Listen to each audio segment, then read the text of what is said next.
अस्सलाम वालेकुम मुअज़्ज़िज़ नाज़रीन गिरामी।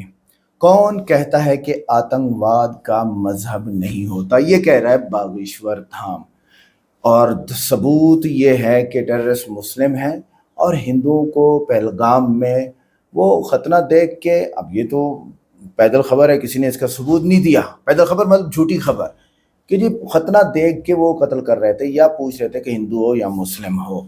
तो जो हिंदू बोलता था वो मारा जाता था और मुसलमानों को छोड़ दिया जाता था। लेकिन बागेश्वर धाम अपनी कई बातों में झूठे हैं। आइए देखते हैं। इसको इमरान प्रतापगढ़ी साहब ने कंडेम किया बहुत अच्छे तरीके से, और इंशाल्लाह वीडियो के आखिर में 20 ऐसे नुकात पहलगाम अटैक के ऊपर मैं लेके आया हूँ बड़ी रिसर्च करके, सोर्सेज के साथ और पूरे इंटरनेट से छानबीन करके वो आपको बताऊंगा। वीडियो को लाइक करें, चैनल को सब्सक्राइब करें, वीडियो को व्हाट्सएप पे ज़रूर शेयर करें, कमेंट करके बताएं वीडियो कैसी लगी। बागेश्वर धाम का इमरान प्रतापगढ़ी ने कुछ नहीं छोड़ा। आइए देखते हैं। कौन कहता है आतंक का कोई मजहब नहीं होता? जरा देख लो पहलगाम की घटना को। हम यही अंत में कहेंगे हिंदुओं से, अब नहीं जागे तो कभी नहीं जागे। इसीलिए हम सबको एकजुट होकर के अपनी शक्ति बल को बढ़ाना पड़ेगा। शस्त्र और शास्त्र दोनों का संवर्धन, दोनों का संरक्षण करना पड़ेगा। लेकिन खाता तू भारत का, पीता भारत का, हवा भारत की, गंगा भारत की, और तू दंगा भारत में चाहता। खाएगा तू भारत का, गाएगा नहीं भारत का, गा पाकिस्तान का रहा। एक व्यक्ति ने हमको पूछा कि आपकी मुसलमानों पर क्या टिप्पणी है। हमने कहा हम इस देश में मुसलमान मानते ही नहीं, सब कन्वर्टेड हिंदू हैं।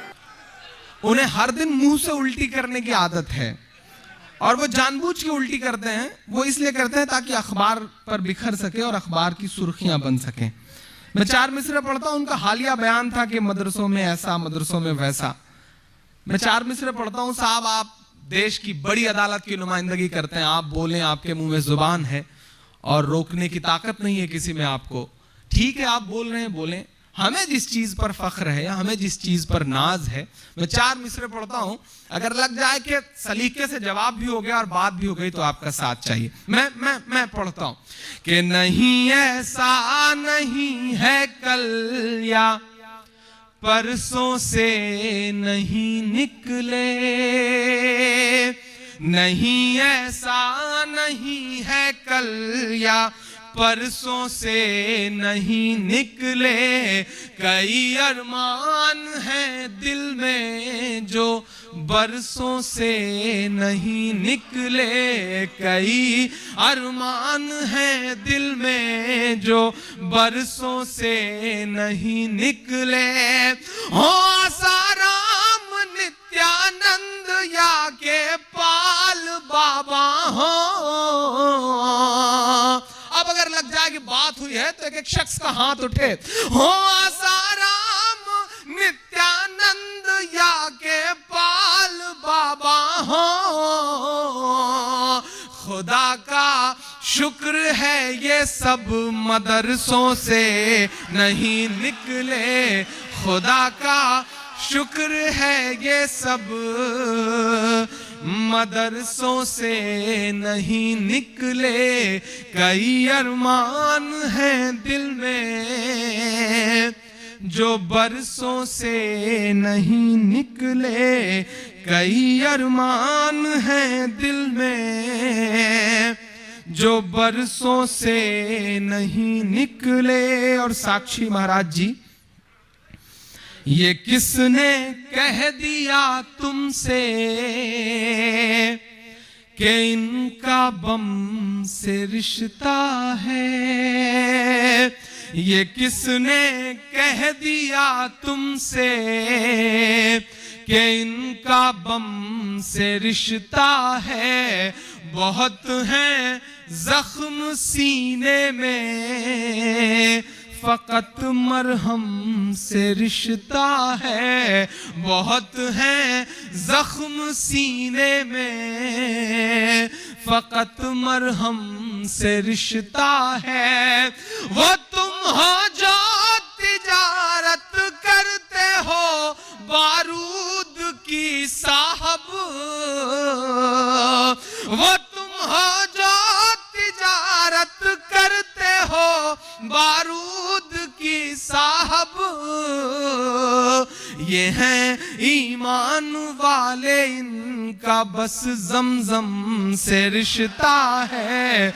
ये हैं ईमान वाले, इनका बस जमजम से रिश्ता है। ये हैं ईमान वाले, इनका बस जमजम से रिश्ता है। और 4 मिसरे जो मेरे यकीन से जुड़े हैं, जो मेरे ईमान से जुड़े हैं, और यहाँ बड़ी तादाद में भटकल के लोग भी बैठे हैं। मेरा मन है कि मैं वो 4 मिसरे पढ़ूं, क्योंकि मैं इन 4 मिसरों की वजह से बहुत जाना पहचाना गया। मैं वो मिसरे पढ़ता हूं, उसके बाद एक नई नज़्म आपको सुनाता हूं। ये है ईमान वाले, इनका बस जमजम से रिश्ता है। न बांग्लादेश पाकिस्तान और ना चीन वाले हैं। अक्सर मुशायरों में मैं ये बात कहता हूं कि हिंदुस्तान इस तरह की जहरीली तकरीरों से नहीं बनता है। हिंदुस्तान तोगड़िया की तकरीर से नहीं बनता है। हिंदुस्तान साध्वी रितंभरा, साध्वी प्राची और सुब्रमण्यम स्वामी की ऊल जलूल बातों से भी नहीं बनता है। हिंदुस्तान बुखारी साहब की तकरीरों से भी नहीं बनता है। हिंदुस्तान तो उससे बनता है कि जब मुंबई अटैक के बाद मुंबई का पूरा मुसलमान लिखित तौर पर हुकूमत को यह देता है, कहता है कि हम अपनी कब्रिस्तानों में दहशतगर्दों को दफनाने की इजाजत नहीं देंगे। हिंदुस्तान उससे बनता है। मैं उस हिंदुस्तान का ख्वाब देख रहा हूं। हिंदुस्तान आपके बयान देने से कि जो ये नहीं खाते वो नहीं खाते, वो पाकिस्तान चले जाएं, मेरा मन करता है कि मैं उन नकवी साहब से कभी कहूं कि नकवी साहब आप कभी ये क्यों नहीं कहते कि जो किरण रिजिजू साहब जैसे लोग जो ये खाते हैं वो नेपाल चले जाएं। काश आप पाकिस्तान से ही क्यों जोड़ते हैं चीजों को। नेपाल भी तो पड़ोस में एक पड़ोसी मुल्क है, वहां से भी जोड़ दिया करिए कभी कभी। मैं मिसरे पढ़ता हूं। हिंदुस्तान इन सब वाहियात बातों से नहीं बनता। बहुत खूबसूरत सा मुल्क है हमारा हिंदुस्तान। पाकिस्तान के खिलाफ मैच था पिछले विश्व कप में, चाहे पहले बल्लेबाज कामरान अकमल को आउट करना था या आखिरी बल्लेबाज मिसबाहुल हक को, गेंद लेकर के जब जहीर खान दौड़ते हैं, हिंदुस्तान उससे बनता है। मैं उस हिंदुस्तान का ख्वाब देखता हूं।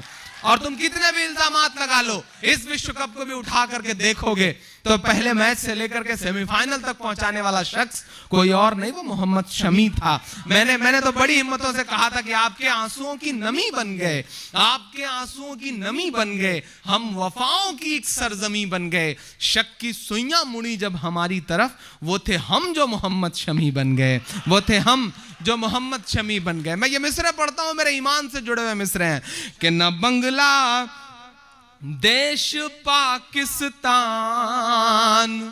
और ना चीन वाले हैं, वतन से प्यार है ईमान, हम उस दीन वाले हैं। मैं उस मुकद्दस सरजमीन पे खड़ा हूं जहां बैठ करके आज से 1400 साल पहले हमारे मुल्क की तरफ इशारा करके हुजूर अकरम सल्लल्लाहु अलैहि वसल्लम ने कहा था कि मुझे इस तरफ से ठंडी हवाएं आती हैं। मैं उस मुकद्दस सरजमीन पर खड़ा हूं। मैं मिसरे पढ़ता हूं। न बांग्लादेश पाकिस्तान और ना चीन वाले हैं, वतन से प्यार है ईमान, हम उस दीन वाले हैं। हमारे तार को मत जोड़िए यासीन भटकल से, हमारे तार को मत जोड़िए यासीन भटकल से। हम ऐसे लोग हैं जो सूरह यासीन वाले हैं, हम ऐसे लोग हैं जो सूरह यासीन वाले हैं, वतन से प्यार है ईमान, हम उस दीन वाले हैं, वतन से प्यार है ईमान, हम उस दीन वाले हैं। आप सबकी आंखों में है, एक बहुत दर्द में डूबी हुई नज्म कहने की हिम्मत कर रहा हूं। मैं उस दिन पटना था प्रोग्राम में, संयोग से बिहार था, मैं वापस लौट रहा था पटना से, दिल्ली की फ्लाइट थी, अलीगढ़ यूनिवर्सिटी के मुशायरे में जाना था। मेरे सामने टाइम्स ऑफ इंडिया पड़ा हुआ था और उनमें कुछ ऐसी तस्वीरें थी जिन्हें देख के मुझे लगा कि अब अदालतों को इसके बाद की सबूत की जरूरत है। हमारा देश तो उन आस्थाओं के आधार पर फैसले सुना रहा है कि जब जज ये कहते हैं, बाकायदा लिख करके ये कहते हैं कि ये फैसला आस्था के आधार पर है, जब आस्था के आधार पर फैसला सुनाने वाली अदालतें सामने सारे एविडेंस होने के बाद, तस्वीरें होने के बाद ये कहती हैं कि इन्हें किसने मारा हमें नहीं पता, तो लगता है कि इसका जवाब तो सिर्फ आंसू है। क्या किया जाए, कैसे बोला जाए, कैसे कहा जाए? ऐसे तो हालात नहीं कि झूमू नाचूं गाऊं मैं, या फिर जुल्फों आंचल वाले गीत सुनाऊं मैं। ये जो हमारी आंखों में दर्द है, इसे गाने की कोशिश करता हूं, पढ़ता हूं, सुनेगा। कोई बताए मुझे, कोई समझाए मुझे, कोई बताए मुझे, कोई समझाए मुझे, रो रहा है दिल मेरा, कोई चुप कराए मुझे।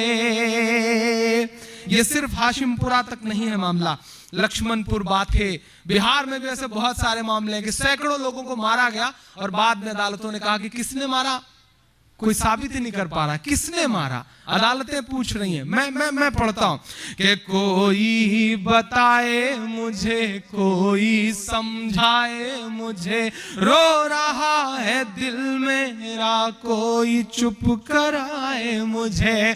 28 सालों का लंबा इंतजार है, 28 सालों का लंबा इंतजार है, इंसाफ वाला हर वादा बेकार है। कौन यहाँ कातिल है, कौन गुनहगार है, हाशिमपुरा की यही चीख है, पुकार है। आखिर उन लाशों का कौन जिम्मेदार है, कोई बताए मुझे, कोई समझाए मुझे, रो रहा है दिल मेरा, कोई चुप कराए मुझे। 28 सालों का लंबा इंतजार है, 28 सालों का लंबा इंतजार है, इंसाफ वाला हर वादा बेकार है। कौन यहाँ कातिल है, कौन गुनहगार है, हाशिमपुरा की यही चीख है, पुकार है। आखिर इन लाशों का कौन जिम्मेदार है, कोई बताए मुझे, कोई समझाए मुझे। बहुत बहुत शुक्रिया। कि तू है आफताब तो मैं जुगनुओं के साथ हूँ, तू है आफताब तो मैं जुगनुओं के साथ हूँ। देश तेरे सामने मैं आंसुओं के साथ हूँ, देश तेरे सामने मैं आंसुओं के साथ हूँ। तू है आफताब तो मैं जुगनुओं के साथ हूँ, देश तेरे सामने मैं आंसुओं के साथ हूँ। फूल है उदास सभी कलियां हैरान है, फूल है उदास सभी कलियां हैरान है, हाशिमपुरा की सभी गलियां हैरान है। पलकों से दामन तक आंसुओं की धार है, आखिर उन लाशों का कौन जिम्मेदार है, कोई बताए मुझे, कोई समझाए मुझे। रो रहा है दिल मेरा, कोई चुप कराए मुझे। 28 सालों का लंबा इंतजार है, कौन यहाँ कातिल है, कौन गुनहगार है, हाशिमपुरा की यही चीख है, पुकार है। आखिर उन लाशों का कौन जिम्मेदार है कोई बताए। तो कह रहा हूं मैं ये नाप कर तोल कर,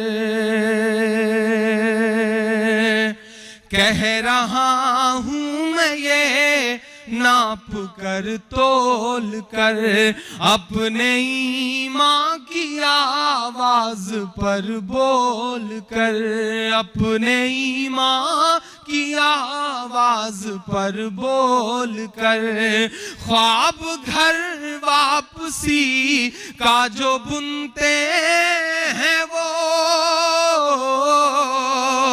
ख्वाब घर वापसी का जो बुनते हैं वो, मेरी धड़कन सुने कान को खोल कर, मेरी धड़कन सुने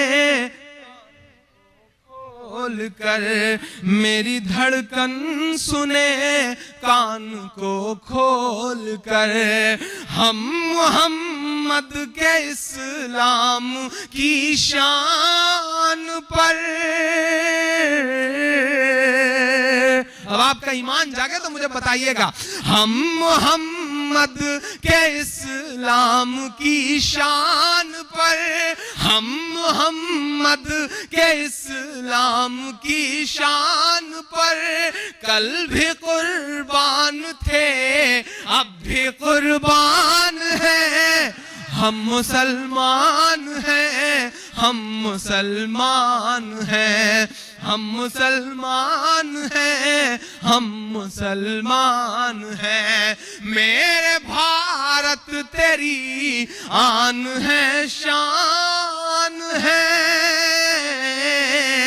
मेरे भारत तेरी आन है शान है, हम तेरी सरहदों के निगहबान हैं, हम मुसलमान हैं, हम मुसलमान हैं, हम मुसलमान हैं, हम मुसलमान हैं। मेरा दोस्त महशर अफरीदी एक शेर कहता है कि वो चाहते हैं कि हिंदुस्तान छोड़ दें हम, वो चाहते हैं कि हिंदुस्तान छोड़ दें हम, बताओ भूत के डर से मकान छोड़ दें हम। मैं मिसरे पढ़ता हूं, वो चाहते हैं कि हिंदुस्तान छोड़ दें हम, बताओ भूत के डर से मकान छोड़ दें हम। मैं मिसरे पढ़ता हूं कि हम तो फारस अरब से भी आए नहीं, हम तो फारस अरब से भी आए नहीं, तेरे अपने हैं हम तो पराए नहीं, तेरे अपने हैं हम तो पराए नहीं, इस तरह से सितम हम पे ढाए गए, इस तरह से सितम हम पे ढाए गए, मुद्दतें हो गई मुस्कुराए नहीं, मुद्दतें हो गई मुस्कुराए नहीं, मेरे पुरखों की जागीरदारी है ये कि दिल्ली बता धोखा तुझे कब हमने दिया है, दिल्ली बता धोखा तुझे कब हमने दिया है, इतराने के लायक जो है सब हमने दिया है, इतराने के लायक जो है सब हमने दिया है। और हिंसा का जो इल्जाम लगाते हैं वो सुन लें, गांधी को महात्मा का लक़ब हमने दिया है, गांधी को महात्मा का लक़ब हमने दिया है। मैं मिसरे पढ़ता हूं, तमाम इमारतें हिंदुस्तान की गवाही देंगी मेरे मिसरों की, और अगर लगे कि आप साथ हैं मेरे तो मेरा साथ दीजिएगा कि मेरे पुरखों की जागीरदारी है ये, मेरे पुरखों की जागीरदारी है ये, मत समझना कि हम लोग मेहमान हैं, हम मुसलमान हैं, हम मुसलमान हैं, हम मुसलमान हैं, हम मुसलमान हैं। मेरे भारत तेरी आन है, शान है, हम तेरी सरहदों के निगहबान हैं। हम मुसलमान हैं, हम मुसलमान हैं, हम मुसलमान हैं, हम मुसलमान हैं। घर वापसी, घर वापसी, घर वापसी। अजीब सियासत है। मैं कुछ नाम गिनाता हूं, अगर हिम्मत है तो उनकी करवाइए। पढ़ता हूं और आपसे बेदारी मांगता हूं कि सब पे लागू न ये बेबसी कीजिए। एक साल में कितने कुकुर मुत्ते निकल आए, ऐसी ऐसी बातें, लव जिहाद और ये जिहाद और वो जिहाद। मैं तो कहता हूं भैया तेल भी तो यहीं से जा रहा है, तो तेल जिहाद क्यों आप फॉलो कर रहे हो? तेल भी भरवाना बंद कर दो। अगर इस तरह से खूबसूरत मुल्क को एक बहुत धर्मनिरपेक्ष और सेकुलर मुल्क को तोड़ने की कोशिश करोगे तो ये अच्छा नहीं है। और बड़ी हैरत की बात तो यह है कि लव जिहाद की बड़ी बड़ी बातें करने वाले जितने लोग हैं, उनकी बेटियों ने, उनकी सगी बेटियों ने सगे मुसलमानों से शादियां करी हैं। उठा करके इतिहास देख लीजिए आप। नाम नहीं गिनाऊंगा मैं, आप सब समझदार लोग हैं। मैं उनके नाम में मिसरे करता हूं कि सब पे लागू न ये बेबसी कीजिए, अपने घर की भी कुछ चौकसी कीजिए। स्वामी जी के भी घर का यही हाल है। मैं पढ़ रहा हूं कि अब सब पे लागू न ये बेबसी कीजिए, अपने घर की भी कुछ चौकसी कीजिए। हो वो मुख्तार नकवी या हो शहनवाज, हो वो मुख्तार नकवी या हो शहनवाज, पहले उनकी तो घर वापसी कीजिए, पहले उनकी तो घर वापसी कीजिए। 5 दिन की हुकूमत पे इतना नशा, अपने भोले भाले बुजुर्गों की पेशानी की झुर्रियों में जो दर्द महसूस करता हूं उसे गाने की कोशिश करता हूं। और अगर लगे कि मेरा ज़मीर और मेरा तेवर बोल रहा है तो एक हाथ को कसम देता हूं कि कोई खामोश नहीं रहेगा। यहां से वहां तक कि 5 दिन की हुकूमत पे इतना नशा, 5 दिन की हुकूमत पे इतना नशा, हम तो वो हैं जो सदियों से सुल्तान हैं। हम मुसलमान हैं, हम मुसलमान हैं, हम मुसलमान हैं, हम मुसलमान हैं। मेरे भारत तेरी आन है, शान है, हम तेरी सरहदों के निगहबान हैं। हम मुसलमान हैं, हम मुसलमान हैं।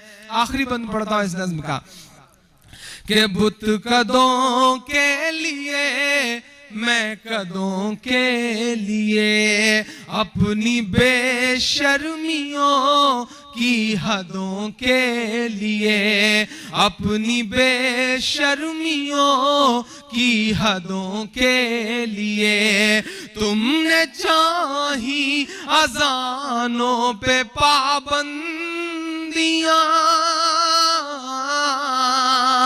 तुमने चाही अजानों पे पाबंदियां, हम तो लड़ते रहे सरहदों के लिए, हम तो लड़ते रहे सरहदों के लिए।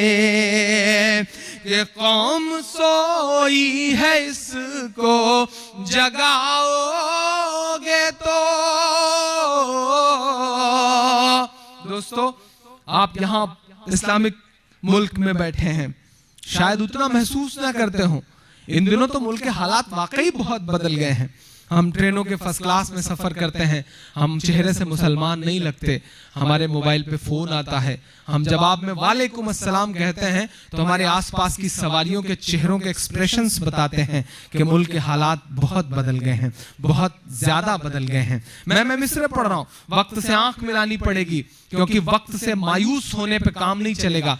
डूबते हुए सूरज को देख करके लोग अपना दरवाजा बंद कर लेते हैं। मायूसी कुफ्र है इस्लाम में। हमें वक्त से आंख मिलानी पड़ेगी, बोलना पड़ेगा, छाती पे चढ़ के बोलना पड़ेगा। अब नहीं बोलेंगे तो कब बोलेंगे? बहुत बुरे दौर से गुजर रहा है देश, बहुत बुरे दौर से गुजर रहा है देश।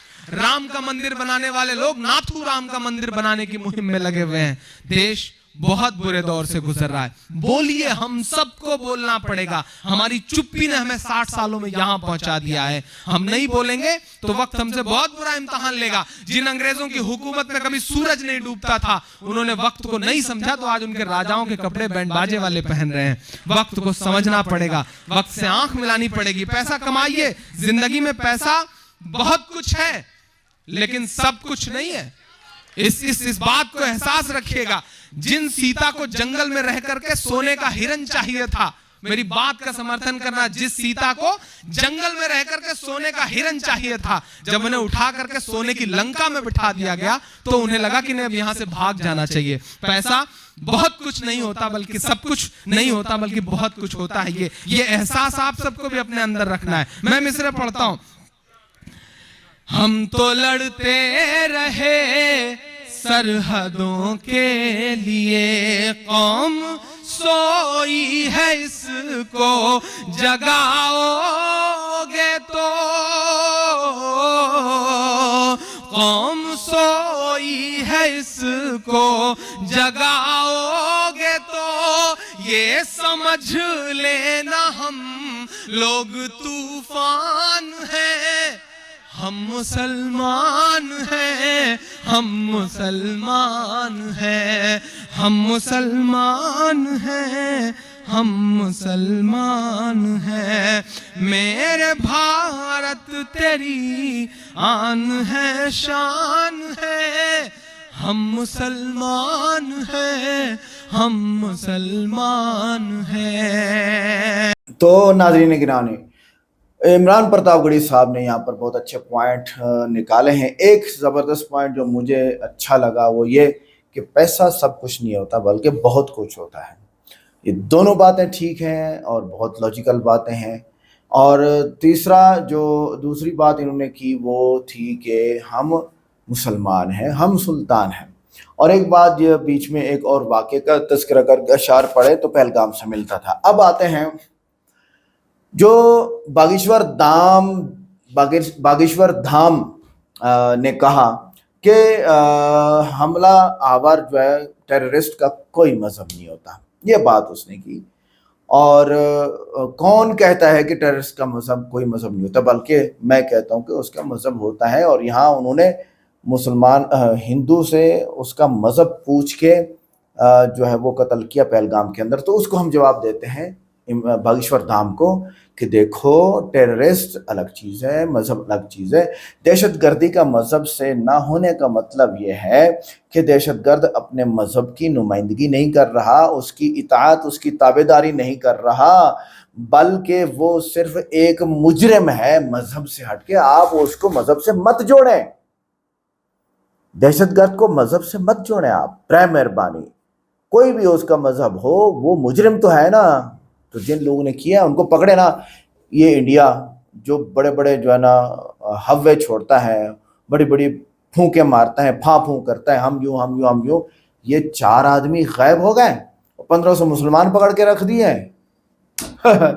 अच्छा, दूसरा, अगर दहशतगर्दी का मजहब होता तो दुनिया के सबसे बड़े दहशतगर्द हिटलर होता। ईसाई था, 60 लाख यहूदी खत्म कर दिए, तो सबसे बड़ा दहशतगर्द वो होता। उसका वो मुजरिम था हिटलर, इसलिए अपने आप को गोली मार गया। अच्छा, इसी तरह दूसरा कौन था? मोसोलिनी। ये भी एक बहुत बड़ा जालिम था, अमेरिका के जंगी मुजरिम। ये मोसोलिनी भी अमेरिकी मुजरिम रहा है। गैर मुस्लिम क्यों थे ये? जरा सवाल तो ये है ना। तो मजहब से अगर ताल्लुक होता तो ये गैर मुस्लिम होके ईसाई मुजरिम होते हैं, यहूदी मुजरिम होते हैं? नहीं भाई, मजहब अलग चीज, जुर्म अलग चीज। जुर्म हर इंसान के लिए, चाहे वो एथियस्ट हो, चाहे वो पारसी हो, चाहे ईसाई हो, यहूदी हो, हिंदू हो, मुस्लिम हो, जुर्म इज द जुर्म, सबके लिए बराबर है। आपका ये कहना कि ये मुजरिम मुसलमान थे क्योंकि ये खतने का और मजहब का पूछ रहे थे, गलत बात है। नंबर 3 पे हम कहेंगे हिंदू दहशतगर्द भी तो मौजूद हैं, जैसे परागिया ठाकुर, स्वामी इस्मानंद और कर्नल पुरोहित, जो मालिगांव ब्लास्ट में मुलविस थे। आप जाइए और जाके सर्च कीजिए, आपको इन सब का नाम वहां पे मिलेगा। नंबर 4, इंद्रेश कुमार, आरएसएस पर भी दहशतगर्दी का इल्जाम लगा था। क्या ये हिंदू मजहब की नुमाइंदगी नहीं करते? तो अगर आप कहते हैं ना कि टेररिस्ट का मजहब होता है और वो मुसलमान होता है, तो हिंदू भी होता है। नंबर 5, महात्मा गांधी को हिंदू इंतहा पसंद नथुराम गोडसे ने मारा, तो क्या हिंदू मजहब दहशतगर्द हो गया? नहीं, हम कहते हैं कि मजहब अलग चीज है, जुर्म अलग चीज है। पहलगाम के वाक़े में मुकम्मल तहकीकात अभी तक सामने नहीं आई है, छोटी अफवाहों पर इल्जाम लगाना खुद दहशतगर्दी है, बागेश्वर धाम दहशतगर्द। नंबर 7, भारत में दर्जनों ऐसे वाकयात हुए हैं जहां हिंदू इंतहा पसंदों ने मुसलमानों को गोकशी के इल्जाम में मारा, तो क्या हिंदू धर्म को बदनाम करेंगे? तो ये देखें ना, तो ये भी दहशतगर्द शुमार होने चाहिए। नंबर 8, खतने देखने की बात प्रोपेगेंडा है। दहशतगर्द कभी मजहब नहीं देखता, वो अपनी सियासी एजेंडे के तहत मारधाड़ करता है। ये बात तो किसी ने ऐसे छोड़ दी है ना कि उन्होंने खतने देखे। भाई इतना टाइम किसके पास है? वो बंदूक लेके खड़ा है, अगर खतना देखेगा तो बंदूक छीन के उसी को मार दिया जाएगा ना। नंबर 9, गुजरात फसादात में जिंदा जलाए गए हजारों मुसलमानों का खून किस किस सर है? वहां तो कोई खतने नहीं देखे गए थे, समझे जरा इन बातों को, वहां तो खतने नहीं देखे गए थे, तो फिर भी हिंदुओं के सर आया ये सारा। नंबर 10, अगर खतने ना होने की बुनियाद पर जिंदगी बचाई जाती हो तो कई कबाइल गिरोह भी खतने करते हैं, वो मुसलमान नहीं होते। बहुत सारे हिंदू खतना करते हैं क्योंकि उनको बीमारी लगती है, फंगस लगता है, वगैरह वगैरह। आज नहीं जागोगे तो कल क्या कहाँ जाएंगे मुसलमान, जैसे जहरीले प्रोपेगेंडा का जवाब जो बागेश्वर धाम ने कर दिया। तो एक, भारत में मुसलमान सदियों से रहते आए हैं, अगर मुसलमानों को भारत खाना होता तो मुगल बादशाह हिंदुओं को फना कर चुके होते, मगर नहीं किया ना उन्होंने। तो मुसलमानों से मत डरो, उनसे डरने की जरूरत नहीं। आपने उनको डराया इतना है कि वो उफर रहे हैं, फूल की तरह खेल रहे हैं, प्यार मोहब्बत से बात कर रहे हैं। मगर मुसलमान भारत को अपना घर मानते हैं, इसीलिए आज़ादी की तहरीक में लाखों मुसलमानों ने कुर्बानियां दी और अंग्रेज के खिलाफ लड़ा है। नंबर 13, गांधी जी ने खुद कहा था कि मुसलमान और हिंदू भाई भाई हैं, बुग़्ज़ फैलाने वाले गांधी के कातलों के पैरोकार हैं। तो ये साफ बात है। नंबर 14, 1857 की जंग आज़ादी में हिंदू और मुसलमान कंधे से कंधा मिलाकर लड़े, किसी ने किसी को नहीं खाया। अब बताइए क्यों इतनी गलत बातें करते हो यार।